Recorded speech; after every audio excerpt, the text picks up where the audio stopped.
Avant de revenir sur ce qui a été, à mon sens, un palpitant Grand Prix des États-Unis, j'avais envie un petit peu d'extraire quelques pensées un petit peu à part de l'aspect sportif, parce qu'il va y avoir vraiment beaucoup de choses à faire, hein. On a eu un Grand Prix merveilleux avec des pilotes qui ont vraiment été merveilleux pour la plupart. Et puis on a aussi eu Ricardo, Stroll et Bottas qui étaient là. Donc il y avait vraiment eu un beau Grand Prix. Il y a aussi un autre truc qui m'a un petit peu irrité avec les points de super licence.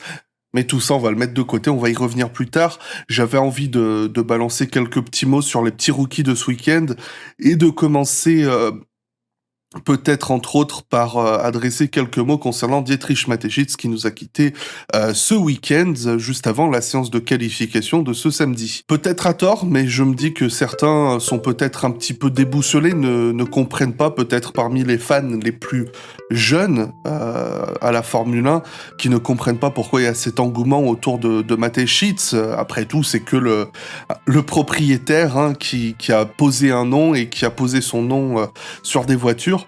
Mais justement, c'est ça le truc, c'est que Dietrich Mateschitz, ça va beaucoup plus loin que ça. C'est un vrai passionné de Formule 1 et pas juste quelqu'un qui s'est dit « Ah bah tiens, j'aime la Formule 1, je vais aller coller mes étiquettes Red Bull sur des Formule 1 ».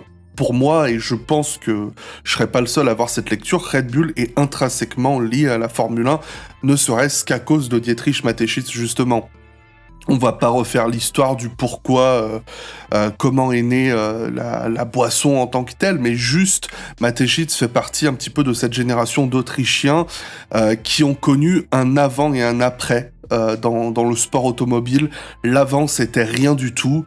Et ensuite, il y a eu toute cette effervescence autour de Jochen Rindt à la fin des années 60 qui a complètement, mais totalement transformé la culture d'un pays et qui a ramené justement la culture du sport automobile. Et vous pouvez être certain que la plupart des Autrichiens de cette génération qui sont en sport automobile ont à peu près la même culture. Je pense à Franz Tost, hein, qui est à la tête de l'écurie AlphaTauri, qui est aussi autrichien. Vous lui demandez, lui aussi, son héros d'enfance c'était Jochen Rindt. Et Mateschitz fait partie un peu de cette génération qui a grandi dans cette adulation d'abord de Rindt, puis de la Formule 1.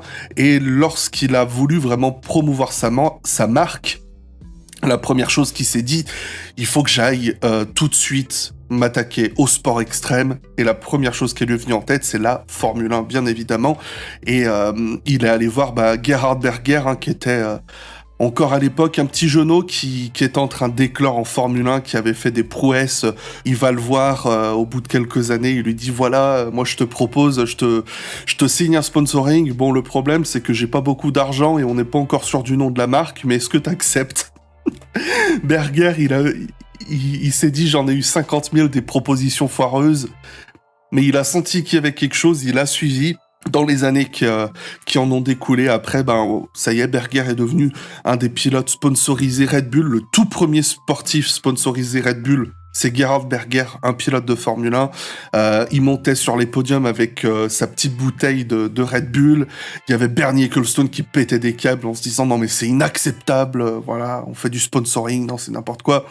Et ensuite dans les années 90, il a voulu vraiment continuer à s'accrocher à la Formule 1 et c'est ça qui est beau et qui démontre sa passion pour le sport. Il est allé racheter, devenir actionnaire majoritaire de Sauber pour que ce soit Red Bull Sauber, enfin je sais plus vraiment quel nom ça avait, mais pendant 5-6 ans on a eu des Red Bull Sauber. Et ensuite, au milieu du coup des années 2000, quand il a vraiment voulu aller beaucoup plus loin, là il a racheté Jaguar, il a fondé l'écurie Red Bull, puis il a racheté l'écurie Minardi, il a fondé une équipe pour les jeunes, Toro Rosso qui est aujourd'hui AlphaTauri, et au-delà de tout ça, il y a l'intention initiale de Red Bull, c'est bien évidemment de cibler un marché jeune. Il avait commencé déjà à l'époque en ciblant les universités, en donnant des canettes, tout ça. C'est comme ça qu'il a fait un petit peu son bise. Mais tout de suite, il a compris, il faut qu'on aille attaquer à la jeune génération. Et même là, dans les années 90, tout de suite, il s'est allié avec une connaissance commune qu'il avait avec Gerhard Berger, qui est Helmut Marko, qui avait alors fondé sa propre écurie en Formule 3000, si je dis pas de bêtises. Vous m'excuserez si c'est approximatif, mais voilà, dans une catégorie inférieure. Ils ont conclu un accord, cette écurie de Helmut Marko est devenue le Red Bull Junior Team et ils y ont fait venir tout un tas de jeunes pilotes et le Red Bull Junior Team existait avant les écuries de Formule 1 et ça a servi un petit peu de sortie à des Christian Klein, David Antonio Liuzzi, Robert Downbos aussi, mais voilà, tout un tas de petits jeunes. Et ensuite, on a vu bien évidemment du Sébastien Vettel, et pour commencer avec lui, parce que c'est évidemment le premier vainqueur Red Bull, c'est le premier champion Red Bull, et je me rappelle, comme si c'était hier, de cette première victoire de Sébastien Vettel qui demeure encore aujourd'hui comme une des plus grosses anomalies sportives qui soit. Non pas que sa victoire était une anomalie, mais simplement que c'est totalement inconcevable que Vettel avait gagné avec une telle voiture ce week-end-là, même s'il y a des bonnes raisons pour. Et je me rappelle, on le voyait dans le garage le dimanche célébrer la victoire, et si les commentateurs ne l'avaient pas dit, je n'aurais pas su que c'était le propriétaire de l'écurie Red Bull. Il avait même pas de tunique Red Bull, il avait juste son petit blouson.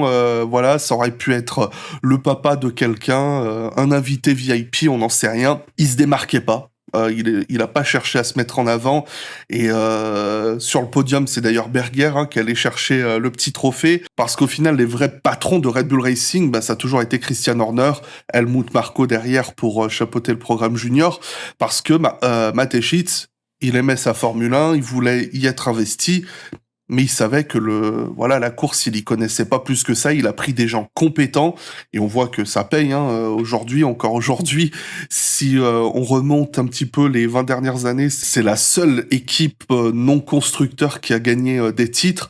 Allez, je suis sympa, je vous inclus le titre de Lewis Hamilton en 2008, McLaren. Bon, allez, on va dire que c'est pas un vrai constructeur, même si c'en est devenu un. Mais voilà, t'as compris l'idée. Il a vraiment construit quelque chose de grand pour la Formule 1 à son échelle. Et c'est pour ça que je m'irrite un petit peu quand certains disent avec sincérité que c'est une honte que d'avoir un vendeur de canettes qui soit aussi triomphant en Formule 1. Non, Red Bull, c'est bien plus qu'un fabricant de canettes ou quoi. Pour moi, Red Bull, c'est vraiment une enseigne de la Formule 1. Et à côté, ils vendent des trucs. Même, je suis persuadé que Red Bull gagne beaucoup plus en vendant des t-shirts Max Verstappen sur une année qu'en vendant des canettes. Mais bon, ça, c'est un autre débat, j'y connais rien. Donc, voilà. T'as compris l'idée, et je pense que c'est pour ça que Mateschitz a eu un tel hommage. Je rappelle que tu parles des Vettel, des Sainz, des Ricciardo, des Verstappen, tout ça, ils sont là en Formule 1 grâce à lui, directement ou indirectement. Mais la vie suit son cours, et je pense que c'était peut-être l'occasion un petit peu de faire un petit rappel de qui était ce Dietrich Mateschitz pour la Formule 1, que c'est pas juste un propriétaire d'une marque qui gagne, c'est vraiment quelqu'un qui était investi dans sa passion, et qui a un petit peu allié son savoir, son métier à sa passion, et ça c'est beau. On va essayer un petit peu d'adresser un petit mot, parce que c'est encore la petite note positive. On passe, tu vois, je parle du cercle de la vie, le Roi Lion, tout ça. Il y a la fin, mais d'un côté, il y a la jeunesse. Ce week-end, on a eu plein de petits jeunes qui ont fait leur début en Formule 1. Alors, on va commencer. On a eu Antonino Giovinazzo. Non. Bon, lui, il a pas vraiment fait ses débuts, mais il a fait ses débuts dans les Formule 1 2022.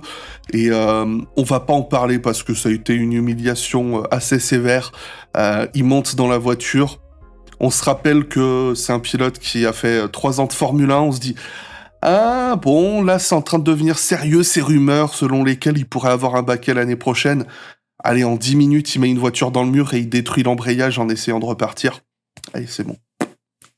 Mais dans ces petits jeunes qui ont roulé, qui font partie du coup des programmes juniors imposés par le règlement, chaque équipe doit accorder au moins 2 séances d'essai libres, dans l'année, à faire rouler des juniors, des pilotes qui ont 0 expérience ou qui ont fait moins de 2 courses en Formule 1. Et ce week-end, on a du coup Alex Palou qui a roulé pour McLaren à la place de Daniel Ricciardo. On a eu Théo Pourchaire qui a roulé pour la place de Valtteri Bottas chez Alfa Romeo. Nous avons eu Robert Schwartzman qui a roulé pour Ferrari à la place de Charles Leclerc. Et nous avons eu Logan Sargent qui a roulé à la place de Nicolas Latifi dans la Williams. Ce qu'on peut en retenir, enfin moi ce que j'en retiens personnellement, je vais commencer avec peut-être le plus impressionnant du lot, qui a été Alex Palou. Un pilote qui a connu ses heures de gloire là vraiment en IndyCar, enfin qui les connaît actuellement, qui a fait un petit peu ses débuts en Europe, parti aux États-Unis, ça a très bien marché pour lui. Il a roulé et il a vraiment été impressionnant. En re-regardant un petit peu les essais libres, on voit que il est dans son élément. Il maîtrise ses points de corde, il maîtrise ses points de freinage et à part ça, il avait jamais vraiment roulé dans une Formule 1. Il a fait des tests il y a un mois ou deux à Barcelone avec une Formule 1 de l'an dernier, si je dis pas de bêtises, où il partageait le volant avec Pat Howard. Et là, bah, il arrive dans une F1 2022 et tout de suite, il a été très à l'aise. En termes de chrono, il a été assez proche de Norris dans l'ensemble sur les quelques runs où on a pu les comparer. Donc ça a vraiment été assez impressionnant. Il le disait lui-même, faut pas s'attendre à le voir venir en Formule 1 tout de suite. Sa priorité, blablabla, c'est l'IndyCar, il a des contrats, tout ça. Euh, mais voilà, il a pu faire sa journée découverte avec la Formule 1. Je pense qu'il a laissé une impression relativement positive et c'est une très bonne chose pour lui, peut-être pour l'avenir. Parce que c'est vrai qu'au cours de ces dernières années, la FIA a vraiment redessiné le schéma des catégories inférieures en Formule 1 pour être sûr qu'il y ait une ascension F4, F3, F2, F1, ce qui n'était même pas le cas il y a 10 ans, faut quand même le souligner. On a vraiment redéfini ce schéma. Et là, bah, Alex Palou vient rappeler que bah, il y a des gros talents aussi à l'étranger, en IndyCar par exemple, qui est une grosse discipline, qui peuvent venir et s'intégrer assez rapidement. Et après cela, on avait 3 autres rookies qui n'ont pas pris un seul départ. Je vais commencer avec celui qui m'a le plus frustré du lot, qui a été Robert Schwarzman. Je dis que c'est celui qui m'a le plus frustré parce que Robert, c'est un pilote qui m'a très impressionné en Formule 2 sur ces 2 saisons qu'il a pu faire. Très rapide, pilote très rapide, bien incisif en course. Il a fait énormément de roulage avec Ferrari sur ces 2 dernières années. Ferrari, ils ont un petit peu ce luxe d'avoir la piste de Fiorano où ils peuvent aller rouler, faire rouler des petits jeunes quand ils veulent, comme ils veulent, histoire un petit peu de roder leur équipe de test aussi. Et Schwartzman a fait pas mal de roulage. C'est celui qui a vraiment eu le plus l'occasion de se familiariser avec des Formule 1, même si c'est des Formule 1 anciennes. Bien évidemment, il n'avait pas le droit de tester des F1 22 au-delà de sessions officielles ou de tests Pirelli. Et je dis que j'ai été déçu non pas à cause des temps autour qui ont très très peu de signification, ça sert à rien de regarder leur chrono. On est en fin de saison, ils découvrent les voitures, c'est leur première vraie séance. À côté, on a des Carlos Sainz qui ont joué des podiums tout au long de la saison, ça sert à rien de comparer. Mais si on regarde vraiment le pilotage pur, Schwartzman, j'ai senti vraiment un côté un peu brouillon en un sens, enfin, avec des entrées en virage qui me semblaient assez bonnes. Il n'est pas allé freiner en ligne droite, faire un petit peu du Carlos Sainz en un sens. Enfin, les entrées en virage assez agressifs, mais n'a pas su, enfin, je le trouve assez brouillon sur ses sorties de virage, perdait pas mal la voiture, un peu le contrôle. Pourtant, il l'était avec des pneus soft, donc ceux qui offrent presque ceux qui offrent le plus de grip, tout simplement. Et il a été un petit peu brouillon dans son pilotage, j'ai trouvé, mais contrairement à d'autres, il a laissé la voiture en piste, ce qui était le plus important. Et au final, chez Ferrari, ils sont assez patients avec leurs petits jeunes, donc je continue d'y croire pour lui. C'est un jeune que j'apprécierais voir un petit peu un jour en Formule 1, même si les portes sont vraiment fermées pour lui en ce moment. Dans les autres, on a eu Théo Pourchère pour Alfa Romeo, qui a été, avec Alex Palou, celui qui m'a le plus impressionné. Alors, en un autre sens, parce qu'il reste quand même, Pourchère, un pilote beaucoup plus jeune, dans le sens plus jeune, non pas nécessairement en termes d'âge, mais en termes d'expérience en monoplace. Je rappelle que Théo Pourchère, ses débuts, c'est en 2018 en monoplace. Il a eu une ascension assez fulgurante. Et là, il arrive, du coup, il fait ses débuts, vrais débuts en Formule 1 à 19 ans. Il avait déjà fait des tests avec Alfa Romeo il y a 1 an ou 2 de mémoire à Budapest, c'était. Et vraiment, une approche mature, très mature, qui m'a presque surpris parce que cette saison en Formule 2, je l'avais trouvé justement presque un peu tête brûlée par moment. Et on a retrouvé ce côté qui a vraiment fait un petit peu sa réputation dans les catégories inférieures. C'est un pilote qui a une grande intelligence, qui prend son temps. Il a manqué un petit peu de roulage en début de session, Mais vraiment, quand il est parti, je l'ai trouvé sage dans le pilotage. Quand je dis que j'ai réussi à le ressentir sage, c'est-à-dire que le chrono, il est à 2 secondes de jeu, c'est-à-dire à peu près l'écart qu'on retrouve entre chaque rookie et leur coéquipier. Donc c'est tout à fait correct. Je le sentais pas du tout attaqué. C'est-à-dire que, bien évidemment, qu'il n'attaquait pas, mais il prenait vraiment un soin particulier dans ses bonnes entrées en virage, mais surtout des sorties de virage, voilà, parfaites. Je les ai trouvées très calculées, très mesurées. Et après, il lui restait juste à prendre la confiance, développer un peu de maturité pour trouver un peu les bons points de patinage, pour savoir comment bien accélérer sans perdre la voiture, mais sans non plus perdre trop de temps, freiner au bon endroit, tout ça, c'est vraiment des petits riens, et j'ai trouvé qu'il a construit des bases assez solides pour le coup, dans son style de pilotage du moins. Après, bon, aura-t-il la chance de revenir ou pas? Là, c'est assez compliqué parce que il n'a que l'Académie Sauber au final qui l'a aidé à arriver là. Mais derrière, il n'y a pas vraiment d'appui solide et concret qui font que il aurait un appui potentiel dans le futur. Au contraire, un peu de Logan Sargent qui a été officiellement annoncé comme peut-être pilote l'an prochain chez Williams aux côtés d'Alexander Albon. Tout ce qu'il lui faut, c'est de valider sa super licence. Il est actuellement 3e du championnat de mémoire. Il a juste à terminer dans le top 5 au minimum pour avoir sa super licence, ce qui est tout à fait faisable. Donc là, Logan Sargent, clairement, il a une clé pour un baquet l'an prochain.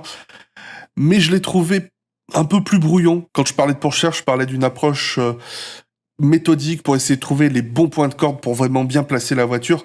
Sargent, j'ai plus ressenti un pilote qui cherchait, au contraire, à trouver plus la performance, donc avec des points de freinage un peu plus tardifs, un peu plus brouillon aussi sur ses entrées en virage, qui trouvait pas toujours le bon point de corde, mais au final qui n'était pas ridicule sur le chrono, donc qui reste assez optimiste, mais qui confirme, enfin, qui retransmet assez bien le ressenti que j'ai eu de lui cette saison en Formule 2, c'est-à-dire un pilote qui peut avoir une excellente pointe de vitesse, mais qui a des résultats un petit peu en dents de scie.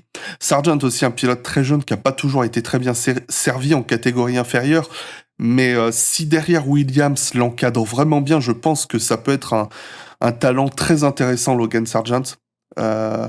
Donc, à voir ce qui va en découler. C'est le seul des 4 que j'ai mentionné aujourd'hui qui a une opportunité concrète. Robert Schwartzman, je pense que c'est quelque chose qui pourra se faire. Un peu comme Alex Palou, je pense que c'est quelque chose qui pourrait se faire si une porte s'ouvre. Derrière, ils ont McLaren et Ferrari qui pourraient les soutenir. Donc, c'est des poids assez conséquents.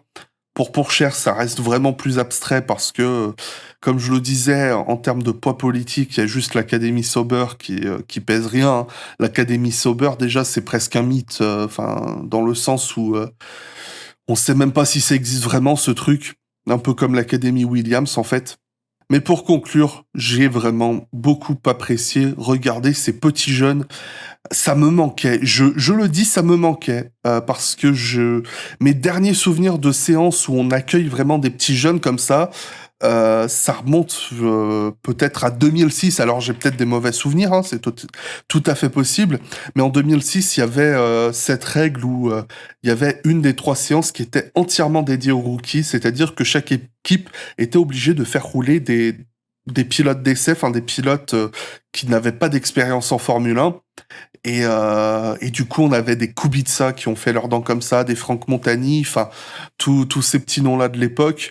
Et du coup, de retrouver un petit peu cette vibe de cette époque-là, ça me fait plaisir parce que, voilà, c'est des pilotes qui sont potentiellement l'avenir. On les voit grandir. On a cette chance aujourd'hui. La F2 et la F3 sont assez bien médiatisées grâce à F1 TV. En France, je sais que Canal+ les diffuse aussi. Donc, on a la chance un petit peu de les voir évoluer et les voir faire vraiment cette première entrée en Formule 1, c'est quelque chose qui fait assez plaisir.